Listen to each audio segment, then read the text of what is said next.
নমস্কার, দেখছেন জনতার দরবার। রাত ঠিক ৮টা মানে আজ দিনের সব থেকে গুরুত্বপূর্ণ বিষয়গুলো নিয়ে চর্চার সময়, আলোচনার সময়। কিন্তু কোন বিষয়ে আজ আমরা আলোকপাত করবো আসুন দেখি। শুরুতেই আমাদের রাজ্যপালের কথায় আসতেই হবে, কারণ তিনি সকালে রাষ্ট্রপতি আর সন্ধ্যাবেলায় স্বরাষ্ট্রমন্ত্রীর সঙ্গে দেখা করলেন। কি নিয়ে, কি তার উদ্দেশ্য, আমরা সবিস্তার আপনাদের সামনে আনবো। এরপর দল বিরোধী আইন কার্যকরে এবার বিধানসভায় শুভেন্দু অধিকারী। টেকনিক্যাল কারণে তিনি চিঠিটা জমা দিতে পারেননি। আর কি, বিজেপি থেকে মুকুল রায় তৃণমূলে চলে এসেছেন, কিন্তু বিজেপিতে মুকুল রায়ের জায়গায় কে, সম্ভাবনা মানবো আপনাদের সামনে। আর এই মুহূর্তে চর্চায় আছে উত্তরবঙ্গের বিষয়টিও, সেটা কি সত্যি আলাদা হচ্ছে? টিএমসি বিজেপি তরজায়, বঙ্গ এই মুহূর্তে তপ্ত। আর তু ম্যামা করছেন যে দুই মহিলা, বৈশাখী বনাম রত্না, তাদের নিয়েও আমরা কথা বলবো। আসুন আমরা অতিথিদের সঙ্গে আলাপ করবো, কিন্তু তার আগে সকালে রাষ্ট্রপতির সঙ্গে দেখা করে কি বললেন রাজ্যপাল জগদীপ ধনখড়, কি ছিল সাক্ষাতের উদ্দেশ্য, দেখবো। একটা বাচ্চা হলে বকে চুপ করানো যায়। টিএমসির একটা মানসিক অসুখের মতো চলে গেছে, রাজ্যপালকে দেখলেই সেটা বেড়ে যাচ্ছে। এবার রাষ্ট্রপতির দরবারে রাজ্যপাল। দিল্লি সফরের দ্বিতীয় দিনে বৃহস্পতিবার সস্ত্রীক রায়সিনা হিলসে জগদীপ ধনখড়। সূত্রের খবর, প্রায় ৪৫ মিনিট বৈঠক চলে রাষ্ট্রপতি রামনাথ কোবিন্দ এবং রাজ্যপালের মধ্যে। আলোচনার কেন্দ্রে ছিল পশ্চিমবঙ্গের আইন শৃঙ্খলা পরিস্থিতি। সূত্রের দাবি, বাংলায় ভোট পরবর্তী হিংসার অভিযোগ জানিয়ে রাষ্ট্রপতির কাছে লিখিতভাবে নালিশ করেন রাজ্যপাল। একটি নোট দিয়ে বিষয়টি রাষ্ট্রপতির নজরে আনেন। রাজ্যপাল যদিও টুইটারে দাবি করেছেন এটা সৌজন্য সাক্ষাৎ। এদিনই সন্ধে স্বরাষ্ট্রমন্ত্রী অমিত শাহের দরবারে রাজ্যপাল। সূত্রের খবর, সেখানেও মূল আলোচ্য বিষয় বঙ্গের আইন শৃঙ্খলা পরিস্থিতি। এ নিয়ে গত কয়েকদিনে বারবার সুর চড়িয়েছেন রাজ্যপাল।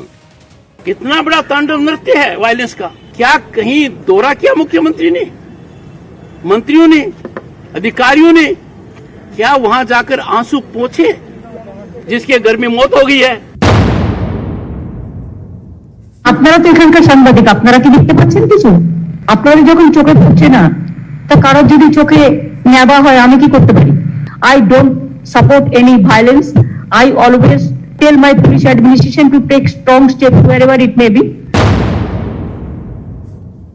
There is no incident now after poll. First of all, violence, it was under election commission. At the time of election, there are some incidents, sporadic incident, and there is no political violence. It is a BJP gimmick violence. যে কোনো রাজ্যে যেতে পারে, তবে তাদের একটু বেশি করে উত্তরপ্রদেশ, গুজরাটে যাওয়া উচিত ছিল। বহুবার দিল্লি গেছেন, বহু লোকের সঙ্গে দেখা করেছেন, দেখা করতে থাকুন। এই রাজ্যপাল প্রতিনিয়ত বাংলায় শান্তি শৃঙ্খলা নেই বলে যে সমস্ত ভিত্তিহীন বুনো অভিযোগ করে বাংলার মানুষকে অপমান করছেন, সেই অপমানের জবাব উনি বাংলার মানুষের কাছ থেকে পাবেন। রাজ্যপাল হিসাবে কি প্রেসিডেন্টের সঙ্গে দেখা করতে পারেন না? স্বরাষ্ট্রমন্ত্রী প্রধানমন্ত্রীর সঙ্গে দেখা করতে পারেন না? তার মধ্যে অন্যায়টা কি আছে? এখন আমার মনে হয় টিএমসির একটা মানসিক অসুখের মতো চলে গেছে, রাজ্যপালকে দেখলেই সেটা বেড়ে যাচ্ছে।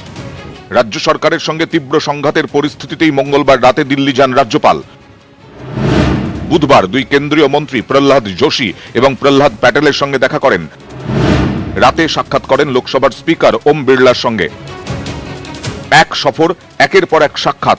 রাজ্যের আইন শৃঙ্খলা পরিস্থিতি নিয়ে বিজেপি বারবার সরব হচ্ছে। এই প্রেক্ষাপটে সেই একই অভিযোগ নিয়ে দিল্লিতে যেভাবে সরব হলেন রাজ্যপাল, সেটা যথেষ্ট তাৎপর্যপূর্ণ। বিশেষ করে যেভাবে তিনি এবার রাজ্যের পরিস্থিতি নিয়ে লিখিতভাবে নালিশ জানিয়ে এলেন। আগামী দিনে পশ্চিমবঙ্গ নিয়ে বড় পদক্ষেপ করলে কেউ যাতে বলার সুযোগ না পান যে স্বৈরাচারী সিদ্ধান্ত নেওয়া হয়েছে, এটা নিশ্চিত করতেই কি এমন তৎপরতা? জল্পনা নানা মহলে। ক্যামেরা সত্য প্রকাশের সঙ্গে রাজীব চক্রবর্তী, নিউজ 18 বাংলা, দিল্লি। আর এই নিয়ে আলোচনার জন্য আমার সঙ্গে যারা রয়েছেন, প্রথমে পরিচয় পর্ব সারবো, তারপর আলোচনা। এই মুহূর্তে রয়েছেন প্রণয় রায়, বিজেপি নেতা, তার পাশে তৃণমূল কংগ্রেস নেতা নির্বেদ রায়, আরো এক বিজেপি নেতা এবং রাজনৈতিক বিশ্লেষক আমার সঙ্গে রয়েছেন বিমল শঙ্কর নন্দ, আরো এক রাজনৈতিক বিশ্লেষক আমার সঙ্গে আছেন শিবাজি প্রতিম বসু, থাকবেন আরো এক তৃণমূল কংগ্রেস নেতা। আমি শুরুতেই নির্বেদার কাছে আসি। নির্বেদার, রাজ্যপাল জাতীয় মানবাধিকার কমিশনে চলে যাচ্ছেন, যেখানে আপনারাই সরব হচ্ছেন, আপনারাই বলছেন এটা আনপ্রেসিডেন্টেড, এবং সত্যি এদেশে এরকম কোন নজির আমরা আগেও খুঁজে পাইনি। আজ তিনি স্বরাষ্ট্রমন্ত্রীর সঙ্গে দেখা করে আইন শৃঙ্খলা সংক্রান্ত খবর দিচ্ছেন, সূত্র তাই বলছে। রাষ্ট্রপতির কাছে গিয়ে নোট দিয়ে এসেছেন যে পোস্ট পোল ভায়োলেন্স এখানে সব থেকে বেশি। আপনারা কিভাবে এগোবেন, কাউন্টার করবেন কিভাবে?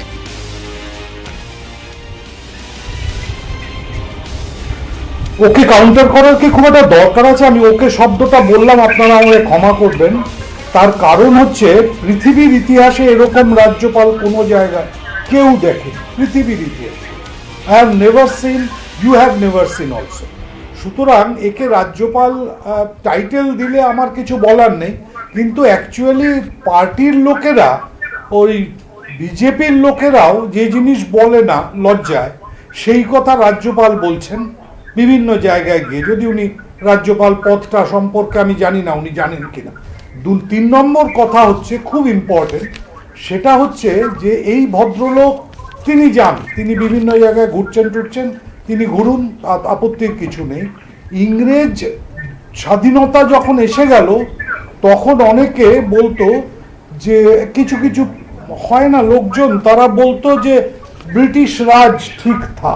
এখন ব্যাপারটা হচ্ছে এই যে ব্রিটিশ রাজ ঠিকটা দিল্লিতে বলা হতো, এটা নিয়ে খুব একটা মজা হতো যে ওই লোকটা এরকম বলছে, এ পাগল হয়ে গেছে, ছেড়ে দাও। এখন ব্যাপার হচ্ছে নির্বাচনের পরে ভারতবর্ষে সবচেয়ে বড় পরাজয়কে চিহ্নিত করার পরে তারপরে একজন মহিলা মুখ্যমন্ত্রী হয়েছে, একজন মহিলা মুখ্যমন্ত্রী তার রাজ্যে এই রকম সন্ত্রাস করেছেন যার জন্য তাকে রাষ্ট্রপতি থেকে প্রধানমন্ত্রী সবার কাছে দৌড়ে বেড়াতে হচ্ছে। এটা কেউ বিশ্বাস করবে না, মনে মনে ভাবনা চিন্তা করতে পারে। বেশ, আমি আসবো নির্বেদা, আমি সবার কাছে অনুরোধ করবো খুব ছোট করে বলবেন প্লিজ, যাতে আমরা বারবার যেতে পারি। নির্বেদা, আমি থামাতে বাধ্য হচ্ছি, আমি আবার আসবো আপনার কাছে। প্রণয় দা, উত্তর দিন।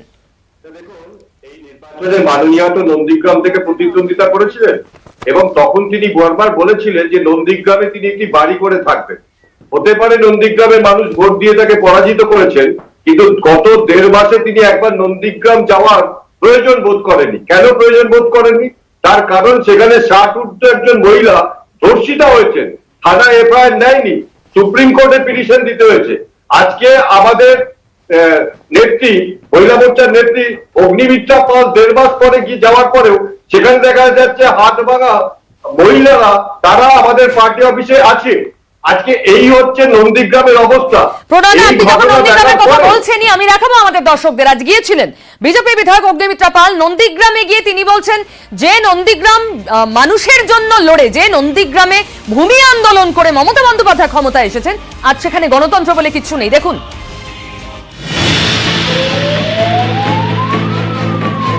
বৃহস্পতিবার দিল্লিতে রাজ্যপাল, প্রথমে রাষ্ট্রপতির কাছে, তারপর স্বরাষ্ট্রমন্ত্রী অমিত শাহর দরবারে। সূত্রের খবর, বঙ্গে ভোট পরবর্তী অশান্তির অভিযোগে নালিশ জানিয়েছেন জগদীপ ধনখড়। আর এদিনই নন্দীগ্রামে বিজেপি বিধায়ক ও মহিলা মোর্চার রাজ্য সভানেত্রী অগ্নিমিত্রা পল একই অভিযোগে সরব। 2007 সালে যে নন্দীগ্রামকে আমরা দেখেছিলাম, জমি আন্দোলনের যে লড়াই, যে সময়তে মাননীয় মুখ্যমন্ত্রী রাষ্ট্রপতি শাসন চেয়েছিলেন, সেই সময়ের মানুষ মারা গেছিল 14, আজকের দিনে মানুষ মারা গেছে 40। সেই সময়কার যে দাবি মাননীয় মুখ্যমন্ত্রী তুলেছিলেন, সেই দাবিটা এখন ন্যায্য নয় কেন? এবারের ভোটের নজর কেড়েছে নন্দীগ্রাম। মমতা বন্দ্যোপাধ্যায়ের প্রতিপক্ষ শুভেন্দু অধিকারী এই কেন্দ্র থেকে জিতেই এবার বিধানসভায় বিরোধী দলনেতা শুভেন্দু। ভোটের ফল বেরিয়ে যাওয়ার পরেও নন্দীগ্রামে অশান্তির অভিযোগ করেছেন বিজেপি সমর্থকরা। তাদের সঙ্গে দেখা করতে এদিন নন্দীগ্রাম 2 নম্বর ব্লকের টাকাপুরা রানীচক এলাকায় যান অগ্নিমিত্রা। প্রায় 25,000 মানুষ ঘর ছাড়া, এখানেও বহু মানুষ রয়েছে, বহু মহিলারা রয়েছে যারা এখনো ঘর ছাড়া। মাননীয় মুখ্যমন্ত্রীকে বলবো আপনি আসুন, ওনার ব্যস্ততম স্কেডিউল ছেড়ে অন্তত একটা দিনও যদি আসেন এই সব জায়গাতে। অগ্নিমিত্রার অভিযোগ উড়িয়ে দিয়েছেন রাজ্যের মন্ত্রী এবং রামনগরের তৃণমূল বিধায়ক অখিল গিরি। পূর্ব মেদিনীপুর জেলা শুধু নন্দীগ্রাম কেন, কোনো থানায় আজ পর্যন্ত কোনো অভিযোগ হয়নি যে বিজেপির লোকেরা ঘরছাড়া এবং তারা সামাজিক বয়কট আছে। রাজনৈতিক ফায়দা নেওয়ার জন্য অগ্নিমিত্রা পাল সহ বিভিন্ন জায়গায় বিভিন্ন বিজেপির লোকেরা তৃণমূলের বিরুদ্ধে মিথ্যে অভিযোগ করছেন। ভোটের আগে নন্দীগ্রাম, ভোটের পরেও নন্দীগ্রাম। নন্দীগ্রাম বারবারই আলোচনায়। শুভেন্দু কামিলা ও অতনু জানার সঙ্গে সুজিত ভৌমিক, নিউজ 18 বাংলা। আর এই মুহূর্তে যে আপডেট আমরা পাচ্ছি, যে বৈঠক স্বরাষ্ট্রমন্ত্রীর সঙ্গে রাজ্যপাল জগদীপ ধনখড়ের দিল্লিতে হচ্ছিল, একটু আগে তা শেষ হয়েছে। শ্রদ্ধ ঠিক কি জানা যাচ্ছে সূত্র মারফত বলবে আমাদের নয়াদিল্লির প্রতিনিধি রাজীব আমার সঙ্গে আছে। রাজীব। তুই দেখো, যেরকমটা আমরা খবর পাচ্ছি, রাজ্যপাল কেন্দ্রীয় স্বরাষ্ট্রমন্ত্রীর সঙ্গে 1 ঘন্টা বৈঠক করে রাজ্যের সার্বিক পরিস্থিতি, বিশেষত আইন শৃঙ্খলার পরিস্থিতি এবং রাজ্যে রাজনৈতিক হিংসা নিয়ে বিস্তৃতভাবে আলোচনা করেছেন, ডিটেল আলোচনা করেছেন। সেই আলোচনার মধ্যে উনি যা দেখেছেন, বিভিন্ন এলাকা ঘুরে তার কাছে যা অভিযোগ এসেছে, বিরোধী দল তার বিধায়করা যা বলেছে এবং পুলিশ প্রশাসন সম্বন্ধে যে নিরপেক্ষতা নিয়ে অভিযোগ উঠেছে, সেগুলো তিনি পেশ করেছেন। 1 ঘন্টার বৈঠক এর আগে তিনি দিল্লি সফরে এসে কারোর সঙ্গে করেননি। রাজীব, তার মানে আমরা যদি বৈঠকে নির্যাস দেখি তাহলে এ রাজ্যে ভোট পরবর্তী হিংসা নিয়েই মূল আলোচনা হয়েছে এবং রিপোর্ট দিয়েছেন রাজ্যপাল, তাই তো? একদমই। রাজীব, অনেক ধন্যবাদ তোমাকে।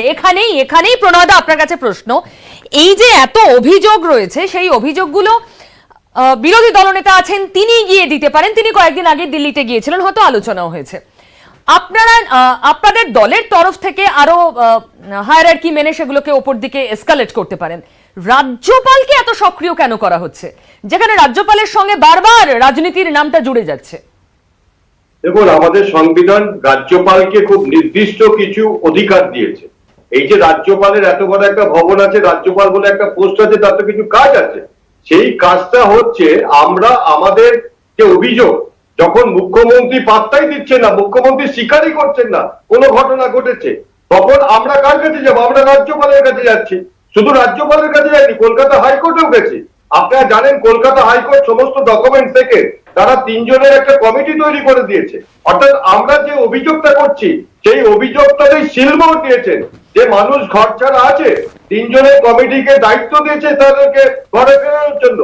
যেখানে মুখ্যমন্ত্রী স্বীকারই করছেন না কিছু হচ্ছে, সেখানে রাজ্য মানে আপনারা বাধ্য হচ্ছেন, আমি এই পয়েন্টে নির্বেদা খুব দ্রুত আপনার রিঅ্যাকশন নেব, বাধ্য হচ্ছে বিজেপি রাজ্যপালের কাছে দৌড়তে, রাজ্যপাল সেই বার্তাটা পৌঁছে দিচ্ছেন। কে গেছিলেন মুখ্যমন্ত্রীর কাছে, এই প্রশ্নটা আমার রইল। হ্যাঁ প্রণয়দা, উত্তর দিন আপনার জন্য। আমি আসবো, নির্বেদা আপনি প্রশ্ন করেছেন, উত্তর নিন। আমাদের রাজ্য সভাপতি এ রাজ্যের যিনি স্বরাষ্ট্র সচিব, তার সাথে দেখা করার জন্য আবেদন করেছিল। স্বরাষ্ট্র সচিব বলেছেন আমার সাথে দেখা হবে না, আপনাদের অভিযোগ জানান। রাজ্যে এই পরিস্থিতিই নেই যে মুখ্যমন্ত্রী দেখা করবেন। সামান্য একজন আমলা, সে যদি দেখা অনেক পরে। প্রণয়দা আসছি।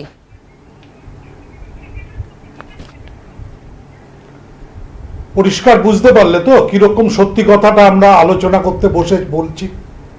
সত্যি কথাটা আমাদের বলতে হবে এবং সত্যি কথা বললে আমাদের সেটা মেনে নিতে হবে। যেটা অন্যায় করেছি সেটা বলবো, যেটা ন্যায় করেছি সেটাও বলবো, তাহলে একটা প্ল্যাটফর্মে দাঁড়িয়ে আলোচনা হবে। তা না হলে এইখানে যদি আমরা এরকম সত্যি কথা বলি, তাহলে রাজ্যপালও সেই রকম কথাই বলবে। আশ্চর্যের কিছু নেই। আমি জনতার দরবারে জনতার প্রশ্ন, কমিউনিটি সেকশনে আপনারা যা বলেছেন, আমি দ্রুত বেশ কয়েকটা বাছাই করা প্রশ্ন নেব। শুভঙ্কর সরকার তিনি বলেছেন রাজ্যপাল পোস্টপল ভায়োলেন্স নিয়ে রাষ্ট্রপতির কাছে যাচ্ছেন ভালো, তিনি মানুষ যে তেলের দামে নাভিশ্বাস উঠছে পেট্রোল ডিজেলের দামে, সেটা নিয়ে কেন যাচ্ছেন না? বিমল শঙ্কর দা, উত্তর দেওয়ার প্রয়োজন আছে এখানে? তেলের দাম জনতার দরবারে জনতার প্রশ্নের উত্তর তো না, এই প্রশ্নটা সব প্রশ্নের উত্তর দেওয়া যায় না। আলোচনা হচ্ছে পোস্টপল ভায়োলেন্স নিয়ে, আপনি তেলের জায়গায় চলে যাচ্ছেন, তারপরে আবার কোথাও কোনো অ্যাক্সিডেন্ট হলো সেই জায়গায় যাবেন, এইগুলো আলোচনা করার মতো বিষয় না। ডাইলিউটেড নয় বিষয়টা, না একদম মানুষের সঙ্গে রিলেটেড। প্লিজ নোট, একদম রিলেটেড। রাজ্যপাল ছুটে যাচ্ছেন, তাহলে একটা বলছেন আর একটা বলছেন না কেন? আমি পরিষ্কার বলে দিচ্ছি, এগুলো রাজ্যপালের বক্তব্য বিষয় নয়। তার কারণ হচ্ছে রাজ্যপাল একটি রাজ্যের সাংবিধানিক প্রধান, সেই রাজ্যে কিছু হলে ডেফিনেটলি সেটা রাজ্যপালের বিষয়। আমি বলতে চাইছি না যে রাজ্যপাল তেলের দাম কমাতে বলতে পারেন, একজন ব্যক্তি হিসেবে রাজ্যপাল যদি বলেন বলতেই পারেন, কোনো আপত্তি নেই। কিন্তু এই মুহূর্তে ওয়েস্ট বেঙ্গলের যা সিচুয়েশন, সেটা হচ্ছে প্রোটেকশন অফ মাইনরিটি রাইটস। অর্থাৎ মাইনরিটি বলতে এখানে আমি রিলিজিয়াস মাইনরিটি বলছি না, আমি বলছি পলিটিক্যাল মাইনরিটি। যারা ভোট দিয়েছিল একটা বিশেষ দলকে, হতে পারে তাদের মানে মেজরিটি ভোট মেজরিটি হয়নি, কিন্তু মাইনরিটি আছে বলে তাদের আমি উৎখাত করে দেবো, এইটা কোনো রাজনৈতিক নীতি হতে পারে না। সেই 19th সেঞ্চুরিতে জন স্টুয়ার্ট মিল এই আতঙ্কে ভুগতেন যে যদি মেজরিটি রুল হয় তাহলে মাইনরিটির প্রোটেকশন হবে কি করে। মাইনরিটির রাইটটা সবচেয়ে বেশি গুরুত্বপূর্ণ, যেটা ওয়েস্ট বেঙ্গলে এখন সবচেয়ে বেশি ভায়োলেটেড হচ্ছে। যে যারা পলিটিক্যাল মাইনরিটি, যারা একটি বিশেষ রাজনৈতিক দলকে ভোট দিয়েছে কিন্তু জিততে পারেনি, তাদের মিটিংয়ে হেঁটেছে, মিছিলে হেঁটেছে, তাদের হয়ে গলা ফাটিয়েছে, দ্যাট ডাজ নট মিন যে তাদের জীবনের অধিকার, তাদের সম্মান নষ্ট করা হবে। যেখানে 60 বছর ঊর্ধ্ব মহিলা সুপ্রিম কোর্টে গিয়ে বলে যে আমি রেপড হয়েছি, আমাকে বাঁচান, আমি জাস্টিস পাচ্ছি না, কয়েক হাজার লোক বাংলা ছেড়ে আসামে আশ্রয় নেয়, এগুলো আপনাদের মতো চ্যানেলে দেখানো হয়। তারপর যদি কেউ বলে যেগুলো সব মিথ্যে, তাহলে তা মিথ্যে, তার চোখে মিথ্যে, কিন্তু গোটা পৃথিবীর চোখে এগুলো মিথ্যে নয়। গোটা পৃথিবীর দিকে তাকানো যায়, যদি তাকাই তাহলে দেখব গোটা পৃথিবীর মানুষ, এই যে কমিউনিকেশনের যুগে গোটা দুনিয়ার মানুষ জানে কি ঘটছে। ফলে আগামী দিনে নিশ্চয়ই এটা যদি কখনো বেরোয়, সবাই যদি সমস্ত তথ্য জানে, এ নিয়ে আলাপ আলোচনা হবে। আমি আসবো পরিষ্কার বলি, শিবাজিদা বিশ্লেষক হিসেবে এটাই কি আগামী দিনে, মানে সত্যি তীব্র অভিযোগ এবং অভিযোগের পর অভিযোগ করছে বিজেপি, রাজ্যপাল বাধ্য হচ্ছেন বিজেপির কথা অনুযায়ী যে যেহেতু এ রাজ্যের মুখ্য প্রশাসক, এ রাজ্যের শাসক দল মানছেই না যে এমন কোনো অভিযোগ হতে পারে, মানে আগামী দিনে রাজনীতি কি এখাতেই বইবে? না, এই খাতেই বইয়ে দেওয়ার একটা চেষ্টা হচ্ছে। এবং যেটা হলো যে একজন দর্শক, সাধারণ মানুষ, তিনি এত এখতিয়ার বোঝেন না, তিনি এত এখতিয়ার বোঝেন না যে পেট্রোলের দামটা কেন কমানো যাবে না, সেই কথা বলা যাবে না, কেন এটাও বলা যাবে, একটাই বলা যাবে। তো তাদেরকে, তাদের ওই প্রশ্নগুলো যেন খুব বেশি করে না ওঠে, এই জায়গাটায় খুব দ্রুতভাবে এটা করতে হবে। আর মাইনরিটির কথা যেটা নিশ্চয়ই বিমল বলল, মাইনরিটি বলতে কেবল পলিটিক্যাল মাইনরিটি বোঝে না, মতের বিশ্বাসের মাইনরিটি তারও বোঝে। খালি পলিটিক্যাল মাইনরিটি বলতে পলিটিক্যাল পার্টি নয়, সেটা আমরা দেখতে পাচ্ছি যে বিভিন্ন রকম যে ইমপ্রেজেন্ট হয়েছেন যারা বিভিন্ন মত প্রকাশের জন্য, সেটাও আমরা দেখতে পাচ্ছি বিভিন্ন জায়গাতে যে রিলিজিয়াস মাইনরিটি নানা জায়গাতে, এখানেও হতে পারে নিশ্চয়ই, যেখানেই হবে। যদি আমাদের এখানকার রিলিজিয়াস মাইনরিটিরা মেজরিটি যেখানে তাদের উপর অত্যাচার করে, সেটাও যেমন নিন্দনীয় বা সেটাকে কন্ট্রোল করতে হবে, তেমনি অন্যান্য জায়গায় একদম দিন দুপুরে রিলিজিয়াস মাইনরিটিদের উপর অত্যাচার হচ্ছে। সেখানে কথা হচ্ছে যে একটাই, যে আমি খালি নিজেদের কথাটা বলবো, ভাববো, আরেকজনের কথাটা ভাববো না, এটা ভাবলে তো চলবে না। সেখানে আমরা একটা জিনিস বুঝতে পারছি যে রাজ্যপাল আইন শৃঙ্খলার ব্যাপারে তিনি রিপোর্ট করছেন, তার এমনিতেই রিপোর্ট দিতে পারেন, তিনি মন্ত্রিসভার সদস্যদের ডেকে পাঠিয়ে কথা বলতে পারেন, সেটা তার এখতিয়ারের মধ্যে পড়ে। তিনি রাষ্ট্রপতির কাছে রিপোর্ট দিতে পারেন, স্বরাষ্ট্র দপ্তরও রিপোর্ট করতে পারেন। কিন্তু তিনি একজন কয়লা মন্ত্রীর সঙ্গে দেখা করতে যাচ্ছেন কেন? তিনি কয়লা মন্ত্রী, অন্যান্য নানা লোকের সঙ্গে তিনি দেখা করছেন। তো এখানে যেখানে দেখছি যে আমাদের এখান থেকে ওয়েস্ট বেঙ্গল থেকে সম্ভবত সেইলের কারখানাটা, সেইলের অফিসটা উঠে যাওয়ার একটা কথাবার্তা শোনা যাচ্ছে। আমি জানি না, প্রথমে অনেক কিছু রটে, তারপর সেটা ঘটে অনেক ক্ষেত্রে, যেমন বিএসএনএল ক্ষেত্রে ঘটেছে বা অন্যান্য ক্ষেত্রে। তো এইগুলি যেটা নিশ্চয়ই ওনার যেটা এখতিয়ারের মধ্যে আছে, আইন শৃঙ্খলা সম্পর্কে রিপোর্ট করা, এদেরকে ডেকে পাঠানো, সেটা উনি করুন। কিন্তু আমি বলছি যে অন্য এইটাকেই যদি আমি এজেন্ডা হিসেবে সেট করছে, কেন সেট করছে তার হয়তো আরেকটা কারণ হচ্ছে অন্যান্য দিকে লোকেরা তাকাবে না, অর্থাৎ পেট্রোলের দাম, অন্যান্য জায়গা। এটাও একটা যুক্তি, নজর ঘোরাতে, অন্য কোনো কিছু নিয়ে যাতে চর্চা না হয়, তার কি একটা কৌশল, এটা মনে করছেন বিশ্লেষকরা। তবে একদিকে যখন পোস্ট পোল ভায়োলেন্স নিয়ে অত্যন্ত বেশি সরব এবং নানা উপায় অবলম্বন করছে বিজেপি এই অস্ত্রটাকে আরো বেশি করে সামনে আনতে, তখন কৃষকদের যে প্রতিশ্রুতি দিয়েছিলেন মমতা বন্দ্যোপাধ্যায় নির্বাচনের আগে, তিনি নির্বাচনের পর দেখাচ্ছেন তিনি কথা রাখলেন। আজ কৃষক বন্ধুদের দেওয়া সেই প্রতিশ্রুতি রক্ষা করলেন মমতা বন্দ্যোপাধ্যায়। অনুযায়ী যে কৃষকদের বলেছিলাম যে যারা 5,000 টাকা করে পান একর প্রতি জমি, তারা 10,000 টাকা করে পাবেন।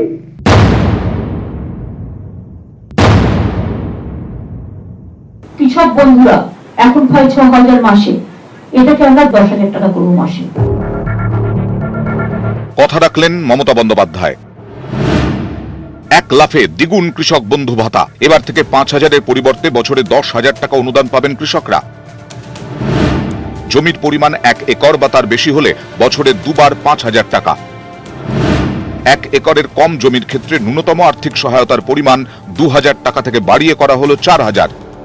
গত লোকসভা ও বিধানসভা ভোটের আগে কেন্দ্রের পিএম কিষাণ বনাম রাজ্যের কৃষক বন্ধু প্রকল্পে তরজা তুঙ্গে ওঠে।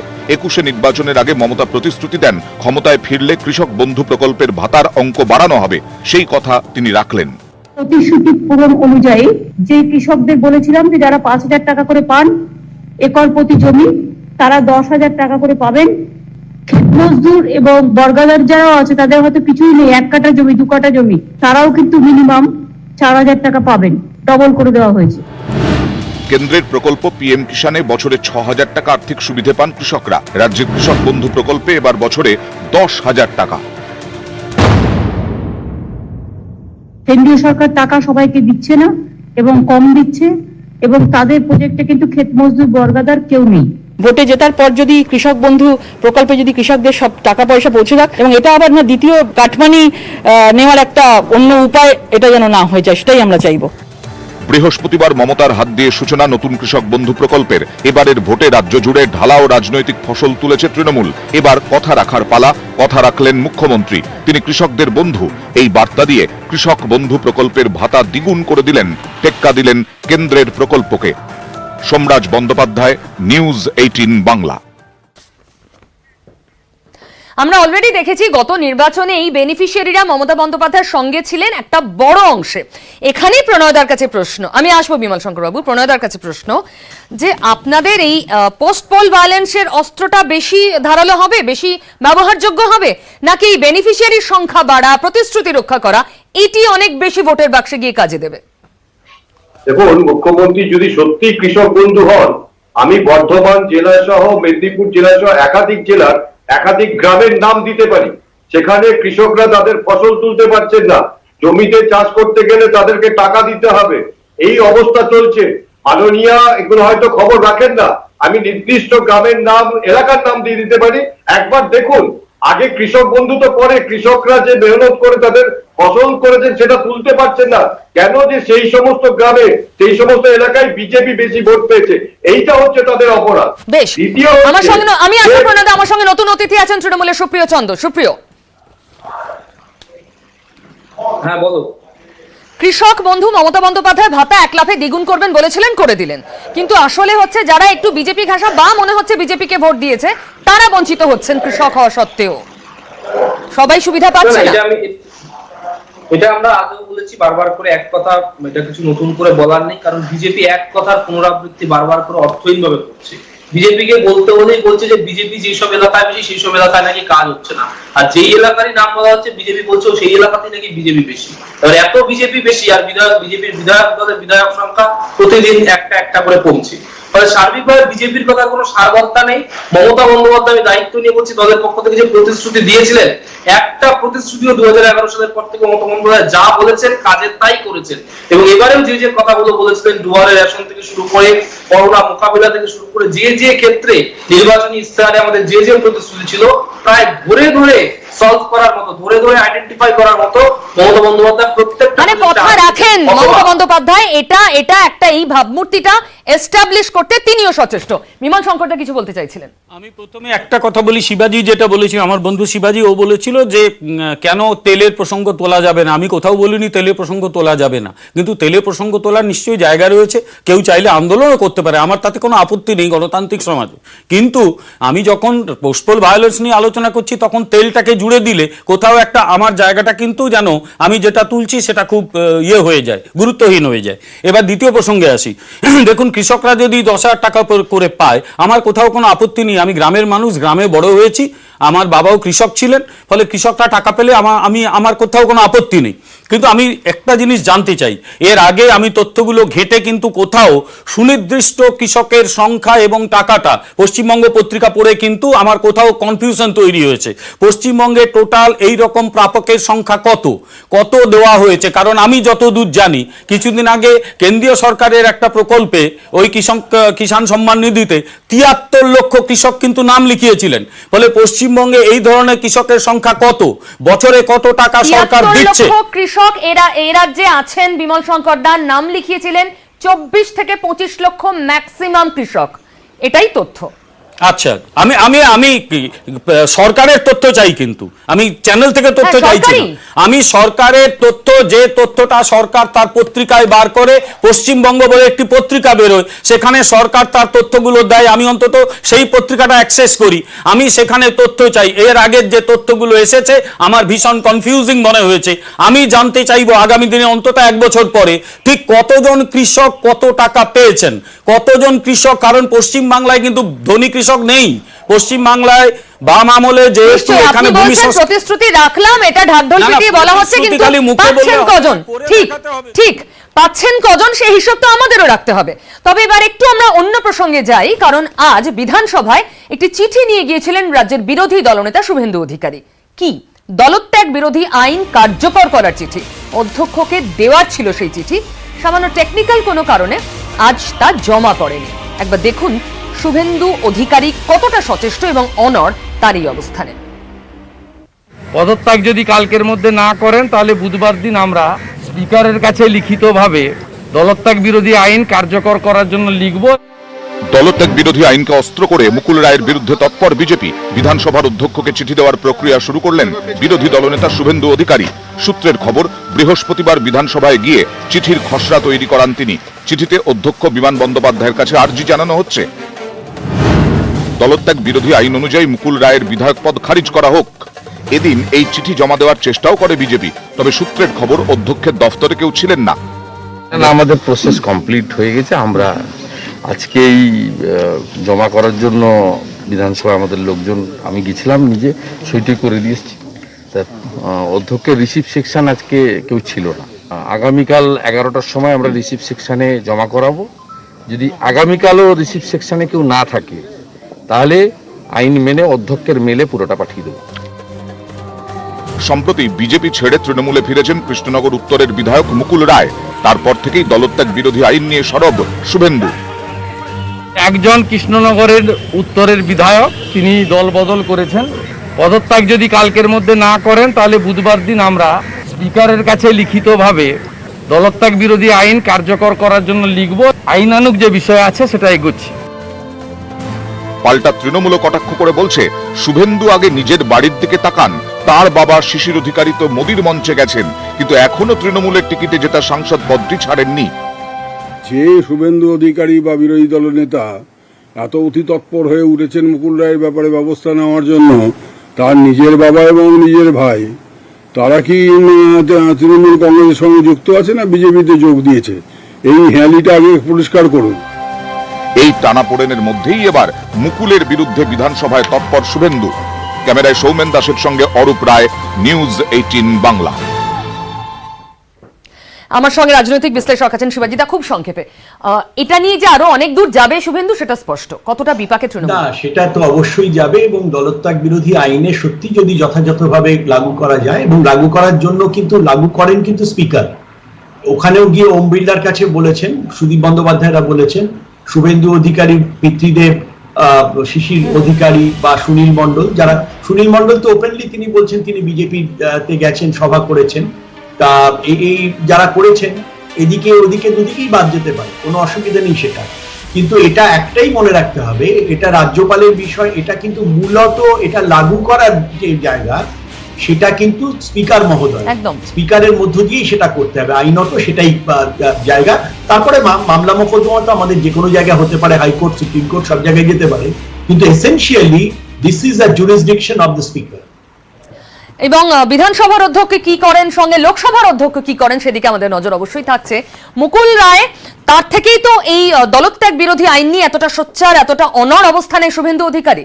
সেই মুকুল রায় বিজেপি ছাড়ার পর তার জায়গায় বিজেপিতে কে আসতে পারেন, সম্ভাব্য নাম আপনাদের দেখাবো বলেছিলাম, আমরা দেখাবো আপনাদের। তবে তার আগে এই মুহূর্তে রাজ্যের বার্নিং ইস্যু অনেকের মুখে মুখে ঘুরছে, বিশেষ করে জন বার্লার এই পোস্টের পর। আমাদের বাংলা কি সত্যি ভাগ হচ্ছে? উত্তরবঙ্গ কি আলাদা হবে? আসুন তো একবার দেখি। आजू को दिन में 370 जस्तो 335 3 है 3 तलाक जस्तो काश्मीर लाई है ना हाथ बड़ा निकले अहिले युटी बनाइदियो हुनु सक्छ। भोलि पश्चिम बंगालमा पनि अलगै राज्य, नर्थ बेंगललाई अलगै राज्य दिनु सक्छ, युटी दिनु सक्छ। हामीले त वेलकम जानु। यो पालि संसद चल्यो भने जरुर म यो पालि यो उठाउँछु।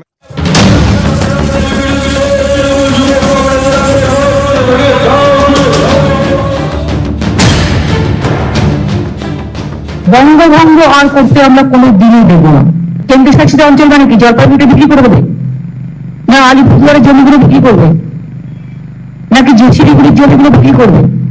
মুখে চায়নার কথা বলবে আর অন্যদিকে চায়নার হাত শক্তিশালী করবে, কোনটা? আলিপুরদুয়ারের বিজেপি সাংসদের দাবি ঘিরে নতুন করে চড়ছে রাজনীতির বারুদ। ধারা ৩৭০-এর অবলুপ্তি, ৩ তালাক রদের মতো বিজেপির ফ্ল্যাগশিপ সাফল্যগুলো টেনে এবার পৃথক উত্তরবঙ্গের দাবি জন বার্লার। साउथ बंगालले हामी हमेशा हामीलाई अवहेलना गर्छ। यहाँको रेभिन्यू, यहाँका राजस्व जति पनि जान्छ साउथ बंगालमा र यहाँको कुनै सुख सुविधा पाउँदैन।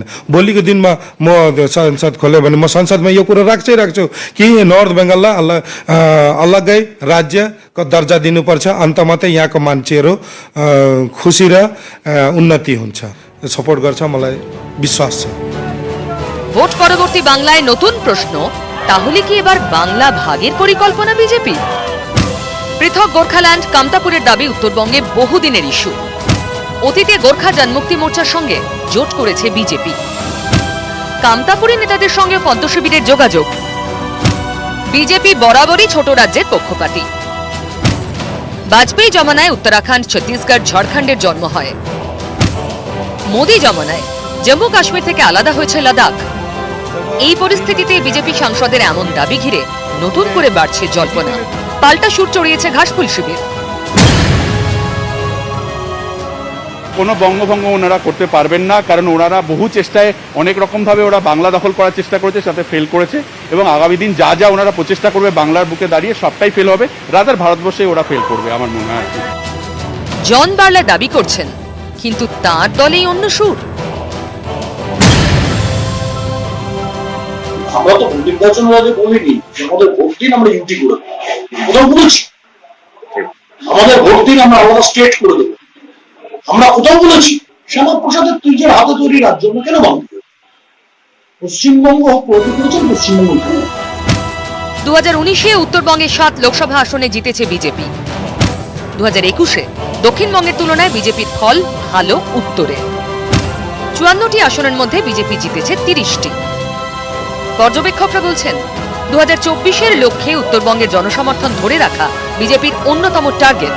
সেই লক্ষ্যে উত্তর বাংলার দাবি দেওয়াতে কেন্দ্রীয় সরকার বাড়তি নজর দেবে বলেই জল্পনা। রাজনৈতিক বিশ্লেষকরা বলছেন, এই পরিস্থিতিতে উত্তরবঙ্গে অনুন্নয়নের অভিযোগ সামনে রেখে জনতা কি চাইছে সেই জল মাপতেই এই ইস্যুকে সামনে আনছে বিজেপি। নিউজ 18 বাংলা। জল্পনা শুরু হয়েছে, প্রণাদা উত্তর দিন। দলের মুখপাত্র হিসেবে দলের বক্তব্য খুব পরিষ্কার করে আমি জানিয়ে দিতে চাই, আমাদের দলে এই বিষয়ে কোনো রকম আলোচনা হয়নি। আমরা কোনো রকম উত্তরবঙ্গ আলাদা রাজ্যের দাবি জানাচ্ছি। জন বার্লার পোস্ট, হ্যাঁ ওখানেই আসছি। উত্তরবঙ্গে আমার জন্ম হয়েছে, ছোটবেলা থেকে উত্তরবঙ্গে মানুষ হয়েছি, উত্তরবঙ্গে পড়াশোনা করেছি। ব্যক্তিগতভাবে আমি যেটা মনে করি এবং উত্তরবঙ্গের অধিকাংশ মানুষ যেটা মনে করে, যে উন্নয়ন উত্তরবঙ্গে হওয়ার কথা ছিল সেই উন্নয়ন স্বাধীনতার এত বছর পরেও হয়নি। শিক্ষা থেকে স্বাস্থ্য যে কোনো বিষয়ে উত্তরবঙ্গের মানুষকে সেই কলকাতায় আসতে হয়। খুব স্বাভাবিকভাবে উত্তরবঙ্গের মানুষ এবং উন্নয়ন যদি বলেন, রাস্তাঘাটের উন্নয়নটাই উন্নয়ন না, উন্নয়ন যদি সামান্য একটা সার্জারি করতেও কলকাতায় আসতে হয়, তো কোথাও উত্তরবঙ্গবাসীর মনে হতে পারে যে আজকে তারা বঞ্চিত হয়েছে। সেই জন্য আমরা কেন্দ্রীয় সরকারের পক্ষ থেকে 2500 কোটি টাকার একটা রাস্তার প্রকল্প দেওয়া হয়েছে, যাতে কমিউনিকেশনটা উত্তরবঙ্গের সাথে দক্ষিণবঙ্গের কমিউনিকেশনটা আরো বেটার হয়, আরো সেখানে ট্যুরিজম। মানে উত্তরবঙ্গ আলাদা হলে কি উত্তরবঙ্গের মানুষের সুবিধা হতে পারে মনে করেন আপনারা? আমরা মনে করি উত্তরবঙ্গে উন্নয়ন প্রয়োজন। উত্তরবঙ্গের মানুষের যে জীবনধারা, জীবনযাত্রা, সেই জীবনযাত্রার মান উন্নয়ন হওয়া উচিত। বেশ, আমি আসবো। এই মুহূর্তে উত্তরবঙ্গের আরেকজন আমার সঙ্গে আছেন, সুপ্রিয়, সম্ভবত উত্তরবঙ্গেরই ছেলে, তাই তো সুপ্রিয়? না না, আমি যেটা বলছি এই ইস্যুটা নিয়ে, সেটা হচ্ছে খুব একটু সময় দেবে পিউদি। সেটা হচ্ছে যে উত্তরবঙ্গের অনুন্নয়ন নিয়ে বিজেপি হঠাৎ মরা কান্না গাইছে, মরা কান্না কাঁদছে।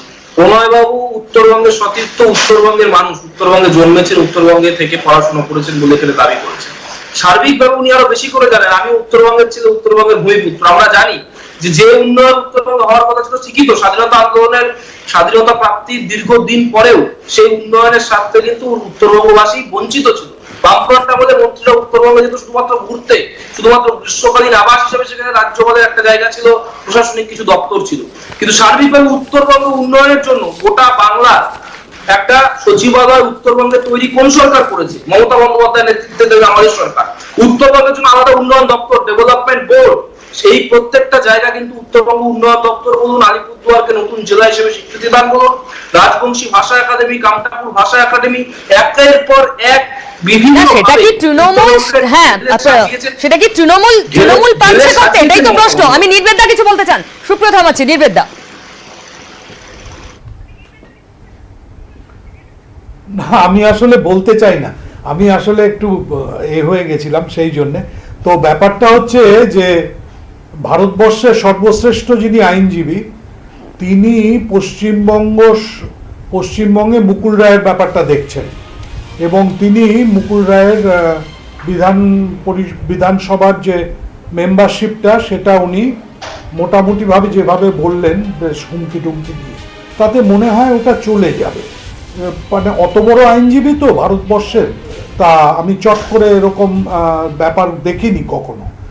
এক, দু নম্বর কথা হলো যে উত্তরবঙ্গের ব্যাপারে একটা কথা জানতে হবে, আমার মনে হয় প্রণয়বাবুও জানেন এবং আমার যে ছোট বন্ধু আজকে আমার সঙ্গে আছেন তিনিও জানেন যে কলকাতার পর পশ্চিমবঙ্গের সমস্ত জেলার মধ্যে দার্জিলিং হচ্ছে সবচেয়ে উন্নয়নমূলক জেলা, এটা কিন্তু জানতে হবে। সুতরাং একেবারে ভয়ঙ্কর খারাপ অবস্থায় আছে উত্তরবঙ্গ, এভাবে ব্যাপারটাকে না দেখে এইভাবে দেখাটা। আমি জনতার দরবারে জনতার প্রশ্ন এবং কমিউনিটি সেকশনে আপনারা এই বিষয়ে প্রশ্ন জানিয়েছেন, আমি দুজনের প্রশ্ন বাছাই করে নিচ্ছি। একজন নিজের মতামত জানিয়েছেন যে তিনি উত্তরবঙ্গ বাংলা ভাগ হোক তিনি চান না, পার্থ মণ্ডল। আরো একজন সোহম নস্কর, তিনি বলছেন পশ্চিমবঙ্গ যদি সত্যি ভাগ হয় তাহলে আম আদমির কি লাভ? বিমল শঙ্কর বাবু। না দেখুন, একটা কথা বলি, ভাগ হলে সত্যি কোনো লাভ হয় না। উনি যা বলেছেন ঠিকই তো বলেছেন, ভাগ হলে তেমন কি লাভ হয়? তাহলে পশ্চিমবঙ্গ তৈরি হলো কেন? তার একটা ঐতিহাসিক প্রেক্ষাপট আছে। শ্যামাপ্রসাদ মুখার্জি বা সেই সময়কার বাংলার জাগ্রত মনীষার যে গুরুত্ব ছিল, ভূমিকা ছিল, সেটাকে নিশ্চয়ই আমরা অস্বীকার করতে পারি না। সুতরাং পার্টির যে স্ট্যান্ড যে আমরা ঐক্যবদ্ধ বাংলার পক্ষে, সেটা আমারও মত। কিন্তু একটা কথা বলি, আমি মেদিনীপুর জেলার মানুষ। পশ্চিম মেদিনীপুরে একসময় জঙ্গলমহলে মানুষের মধ্যে প্রবল একটা এলিয়েনেশন তৈরি হয়ে গিয়েছিল। তার কারণ কি? তৎকালীন বাম নেতাদের বাড়াবাড়ি, মানুষকে মর্যাদা না দেওয়া, কথায় কথায় মারধর করা, অর্থাৎ সেটা মানুষ তার অসম্মানিত হতে হতে শেষ পর্যন্ত কোথাও একটা বিচ্ছিন্নতার জায়গায় চলে গিয়েছিল।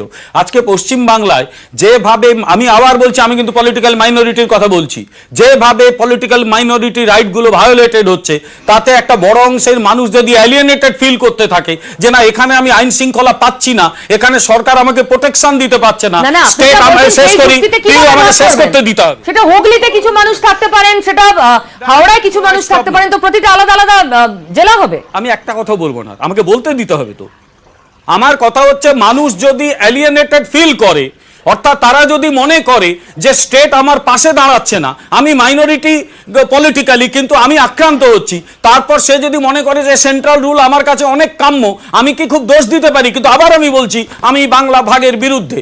কিন্তু মানুষের মনটাকে ভাবুন, মানুষ কেন এলিয়েনেটেড হচ্ছে সেটা দেখুন। শুধুমাত্র কতগুলো জেলা তৈরি করতে কিছু হয় না। উত্তরবঙ্গ আলাদা হওয়ার সম্পর্কটা কি? মানুষের এই যে জঙ্গলমহলের মানুষ বাংলা থেকে চলে যেতে চাইছিল ঝাড়খণ্ড রাজ্যের পক্ষে বা মাওবাদীদের দিকে চলে যেতে চাচ্ছিল, তার কোনো মানে ছিল কি? কোনো মানে ছিল না। মানুষ এলিয়েনেটেড হচ্ছিল। যখনই সেই মানুষগুলোর কাছে পৌঁছানো গেল, মানুষ আস্তে আস্তে মেইন স্ট্রিমে ঢুকলো। কোনো অসুবিধা নেই, আপনারা মানুষের প্রোটেকশন দিন, মানুষের মানবাধিকার রক্ষা করুন, মানুষের সম্মান দিন, মাইনরিটি রাইটকে রাখুন, পলিটিক্যাল মাইনরিটি, তাহলেই দেখবেন মানুষ আপনাদের সঙ্গে থাকবে। জিতে গিয়ে কেউ মাথা কিনে নেয়নি। শিবাজিদা খুব আমি খুব সংক্ষেপে একটা খালি কথা বলবো। নিশ্চয়ই পলিটিক্যাল মাইনরিটি যার কথা বিমল বলছে, সেটা নিশ্চয়ই দক্ষিণবঙ্গ বা নানা জায়গাতে তার যে চরিত্র, উত্তরবঙ্গ ভেতরে তারা একটা অন্যভাবে, যেমন কামতাপুরের কথা তুমি বললে, দার্জিলিং আলাদা একটা হিল স্টেট করার জন্য, তারা ইন্ডিয়ান টেরিটরির মধ্যেই বা অন্তত 6 শিডিউল করার জন্য, তার দাবির নেচারটা কিন্তু পলিটিক্যাল মাইনরিটি না, এথনিক যে রাইটস তার দিক থেকে আসছে। অর্থাৎ একটা এথনিসিটির দিকটাও একটা জায়গা, আর এখানে পলিটিক্যাল মাইনরিটির জায়গাটা আলাদা, যেটার কথা বিমল কোট অ্যান্ড কোট বলছে পলিটিক্যাল মাইনরিটি। তো এটা ডিফার করছে, কিন্তু এটা যদি কাছেও আসে, এটা যদি পলিটিক্যাল ভায়োলেন্স নাও হয়, আমি জানি না উত্তরবঙ্গের সাংঘাতিক সব জায়গায় পলিটিক্যাল ভায়োলেন্স হচ্ছে কিনা, একটা দুটো জায়গায় হয়েছে, ওখানে উল্টো পক্ষে মানে শাসক পক্ষেরও হাত পাত ভেঙেছে আমাদের উদয়ন গুহ বা ইত্যাদি, কিন্তু আমি তাও যদি ধরে নিই হচ্ছে তার আগে থেকেই ওগুলো না হলেও কিন্তু ওখানে একটা, যেটার কথা প্রণয়দা বললেন একটু আগে, সত্যি ওখানে নানা বঞ্চনার কথা এবং আছে অনেক সত্যতা, যে জায়গাকে না, কিন্তু বঞ্চনার সমাধান কি শুধুই সেটাকে আলাদা করে দিলে সত্যি সেটাকে লিটারালি অ্যাড্রেস করা যায়? এই বিতর্ক থাকবে। একটা ছোট্ট ব্রেকে আমাকে যেতেই হবে, 2 মিনিট পর ফিরবো এবং দুই মহিলার তুতু মেমায় এবং আরো অনেক তথ্য আপনার সঙ্গে রয়েছে। সঙ্গে থাকবে। বিরতির পরই আপনাদের জানাই তৃণমূলের লক্ষ্য এবার ত্রিপুরা। আমরা আগে আপনাদের দেখিয়েছিলাম, কারণ ত্রিপুরা তাদের সংগঠনে অনেক বেশি জোর দিচ্ছে, ত্রিপুরা জয়ের লক্ষ্যে এগোতে চাইছে তৃণমূল। আর ঠিক তখনই ত্রিপুরা নিয়ে বাড়তি সতর্ক বিজেপিও। আমি কয়েকটা পরিসংখ্যান শুধু আপনাদের সামনে খুব দ্রুত আনবো। পদ্মের ত্রিপুরা তৎপরতা, কি ধরনের তৎপরতা এবার দেখুন। নজরে ত্রিপুরা 60 আসনে ত্রিপুরা বিধানসভায় বিজেপির আসন 36। সুদীপ রায় বর্মনের অনুগামী 7-এর কাছাকাছি। এবং আমরা জানি মুখ্যমন্ত্রী বিপ্লব দেবের বিরোধী অনেকেই রয়েছেন, তার বিধানসভাতেই রয়েছেন। এই অবস্থায় দাঁড়িয়ে বিজেপি অত্যন্ত তৎপর যাতে দল না ভাঙে, যাতে ওখানে নাম্বার না কমে, কারণ ত্রিপুরা হাতছাড়া হতে দিলে হবে না। তৃণমূল ওদিকে নজর দিয়েছে। আমি এই প্রসঙ্গেই আসবো। বিজেপি কি সত্যি খুব চাপে? কারণ এবার বিজেপিকে সামলানো শুধু বাংলা নয় প্রণয়দা, আপনাদের কাছে চ্যালেঞ্জ ভিন রাজ্য। না, আপনাদের কল্পনা শক্তি নিয়ে সত্যি তারিফ করতে হয়। দেখুন, বিএল সন্তোষ আমাদের অল ইন্ডিয়া অর্গানাইজিং সেক্রেটারি। আপনি যদি চান গত 10 দিন আগে উনি কোথায় ছিলেন, আগামী 10 দিন কোথায় কোথায় যাবেন সব আমি দিয়ে দিতে পারি। তো এটা একটা রুটিন ওয়ার্ক। উনি এখন ত্রিপুরায় আছেন, ত্রিপুরায় অন্যান্য পদাধিকারীদের সাথে যেমন বৈঠক করেছেন, আমাদের যারা এমএলএ আছে তাদের সাথেও মিটিং করেছেন। কল্পনাকে আপনারা এমন জায়গায় নিয়ে যাচ্ছেন যে 36 জন যেখানে আমাদের এমএলএ আছে সেখানে তৃণমূল কংগ্রেস গিয়ে সরকার ভেঙে দিতে পারে, এই কল্পনা নিয়ে আপনারা করছেন। এবার আমার কিছু বলার নেই। তো কিন্তু সেই সম্ভাবনা একদমই নেই প্রণয়দা। সরকার ভাঙার কথা বলছি না, অন্তত দল ভাঙানো। যখন মুকুল রায়ের প্রসঙ্গটা তুললেন, এর আগে আমার বলার ছিলাম, বলতে পারিনি। দেখুন, মুকুল রায় যখন আমাদের দলে এসেছিলেন তখন উনি রাজ্যসভার সদস্য ছিলেন। রাজ্যসভার সদস্য পদ ত্যাগ করে আমাদের দলে এসেছিলেন। তিনি যদি অতই নীতিনিষ্ঠ হন আর সততার দলে যখন গেলেন, যেখানে মানুষ তাকে ভোট দিয়ে এমএলএ করেছে, তিনি এমএলএ সিট থেকে পদত্যাগ না করে গেলেন কেন? কেন স্পিকারের কাছে যেতে হবে? কেন আদালতে যেতে হবে? একজন নীতিনিষ্ঠ মানুষ হিসেবে বিজেপিতে আসার সময় আপনার অভিযোগ পরিষ্কার। আমার সময় সংক্ষেপ বলে আমি দ্রুত নির্বেদার কাছে যাচ্ছি। নির্বেদা বলি 1 মিনিটে বলছি ত্রিপুরার ব্যাপারটা নিয়ে, যে ত্রিপুরায় অটোনমাস হিল কাউন্সিল কভার করে আছে 73% জমিকে, অঞ্চলকে। সেইখানে শোচনীয় পরাজয় ঘটেছে বিজেপি। এটা ঘটে গেছে উইদিন 3 মান্থস, 3 মাসের মধ্যে। এবং সেই পরিস্থিতিতেই আজকে তৃণমূল নতুন করে ত্রিপুরার কথা ভাবছে। তার কারণ বিপ্লব দেবের 73 থেকে 75% অংশ সেটা অটোনমাস হিল কাউন্সিল নিয়ে নিয়েছে এবং প্রচণ্ড পরাজয়ের সামনাসামনি বিজেপি হয়েছে। এটা নিশ্চয়ই সবাই জানেন। সেই জন্যেই তৃণমূল ত্রিপুরার সঙ্গে যোগাযোগ নিজেরা করছে না, ত্রিপুরার মানুষ করছে। এটা আমি ব্যক্তিগতভাবে জানি। ত্রিপুরার মানুষ তৃণমূলের নেতৃত্বের সঙ্গে যোগাযোগ করছে অবশ্যই। খুব সংক্ষেপে বিমল শঙ্কর দা, সময় ভীষণ কম। আমি মনে করি না আপনারা প্রায় মুকুল রায়কে সবকিছুর ঊর্ধ্বে দিয়ে তিনি মানে মিডাস টাচ দিয়ে যেখানে হাত দেবেন সোনা হয়ে যাবে এবং তৃণমূল জিতবে, এতটা করার কিছু নেই। দেখুন, মুকুল রায়ের উপর আপনাদের রাগ থাকতেই পারে, না আমাদের রাগ কিছু নেই। আমাদের ঘাড়ে চাপালে কি করে? আরে না আমার কোনো রাগ নেই। একজন ব্যক্তি, তিনি অন্য দলে গেছেন, আমি প্রণয়কে সমর্থন করি। এখানে তিনি যদি পদত্যাগ করতেন তিনি কিন্তু সম্মান পেতেন, আগে যেভাবে রাজ্যসভা ছেড়ে এসেছিলেন। দ্বিতীয় কথা হচ্ছে তিনি ত্রিপুরা স্বচ্ছন্দে যেতে পারেন, স্বাধীন দেশের নাগরিক, এবং গিয়ে সেখানে প্রচারও করতে পারেন। কিন্তু এটুকু আমি বলে দিতে পারি যে ত্রিপুরাতে তার কোনো সম্ভাবনা নেই। বিজেপি 2023 সালে অবধি স্টেবল গভর্নমেন্ট চালাবে, 23 সালে আবার জিতবে, নিশ্চিন্ত থাকুন। এ নিয়ে চিন্তার কোনো কারণ নেই। দুপক্ষই তো দাবিদার, অবশ্যই এটা রাজনৈতিক অবস্থান থেকে বলতেই হবে। কি হবে ত্রিপুরার, সত্যি তৃণমূল কতটা ক্ষমতা দখল করতে পারে সেদিকে আমাদেরও নজর থাকবে। কিন্তু আপনাদের বলেছিলাম ব্রেকের আগেই, দুই মহিলার তুতু ম্যামায় আজ আপনাদের সামনে আনবো। কি নিয়ে কি বলছেন, কিভাবে অ্যাটাক করছেন একে অন্যকে, দেখবো আজ জনতার দরবারের শেষে। সঙ্গে থাকুন।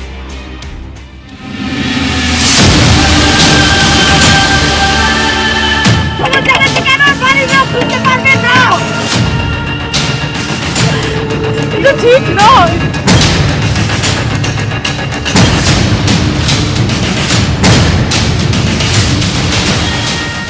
বুধবার ভোরে আমি থেকে আমরা ফেসবুকে একসঙ্গে বৈশাখী শোভন ব্যানার্জি।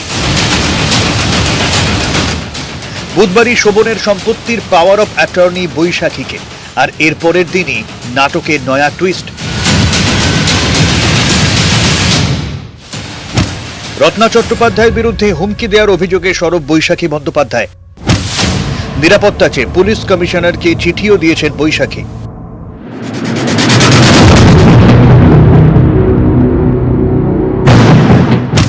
28 ফেব্রুয়ারি প্রকাশ্যে আমাকে হুমকি দেন রত্না। সেদিন আমি ও শোভন চট্টোপাধ্যায় পর্ণশ্রীতে একটি জনসভায় ছিলাম। পর্ণশ্রী থানায় অভিযোগও দায়ের করা হয়, তারপরেও আমাদের নিরাপত্তা দেওয়া হয়নি। আমাদের গাড়ির ওপরেও হামলা হয়। রত্না হুমকি দেন, আমি যদি পর্ণশ্রীতে ঢোকার সাহস দেখাই তাহলে উনি পরে শিক্ষা দেবেন। তখন রত্না তৃণমূল কর্মী ছিলেন, তাই আমি বিষয়টিকে গুরুত্ব দিইনি। এরপর 13 জুন উনি একটি সাক্ষাৎকারে আমাকে ও আমার স্বামীকে ল্যাম্পপোস্টে বেঁধে পেটানোর হুমকি দেন। একজন নির্বাচিত জনপ্রতিনিধি প্রকাশ্যে এ ধরনের হুমকি দিচ্ছেন, তাই আমি অত্যন্ত আতঙ্কে ভুগছি। হঠাৎ 3 দিন আগে আমি একটা ওনার স্পর্ধা বাড়তে বাড়তে এমন জায়গায় চলে গেছে, বলছে ল্যাম্পপোস্টে মধ্যযুগীয় বর্বর মানসিকতায় বলছে যে ল্যাম্পপোস্টে বৈশাখী আর বৈশাখীর বরকে বেঁধে পেটাতে হবে। এরম নিদান কোনো জনপ্রতিনিধিকে দিতে দেখেছেন? যে কোনো সময় আমার উপর আক্রমণ আসতে পারে এবং আমার প্রাণ যেতে পারে। তিনি বলছেন যে মনোজিৎ এবং বৈশাখী বন্দ্যোপাধ্যায়কে লাইট পোস্টে বেঁধে মারব, এই অধিকার তাকে কে দিয়েছে? আজকে আমি নিজে পুলিশ কমিশনারের সঙ্গে কথা বলেছি এবং জানিয়েছি যে এই ধরনের কনস্পিরেসি কিন্তু বিভিন্ন জায়গায় জেনারেট করতে, যাতে আমরা আশঙ্কিত। প্রতিবাদ কিন্তু আমি করব, যে ধরনের ব্যবস্থা নেওয়ার দরকার সেটা সম্বন্ধে আমি ব্যবস্থা নেব। হুমকির অভিযোগ অস্বীকার করেছেন বেহালা পূর্বে তৃণমূল বিধায়ক রত্না চট্টোপাধ্যায়। পাল্টা তার বিস্ফোরক অভিযোগ, শোভনকে আসলে খুন করতে চান বৈশাখী।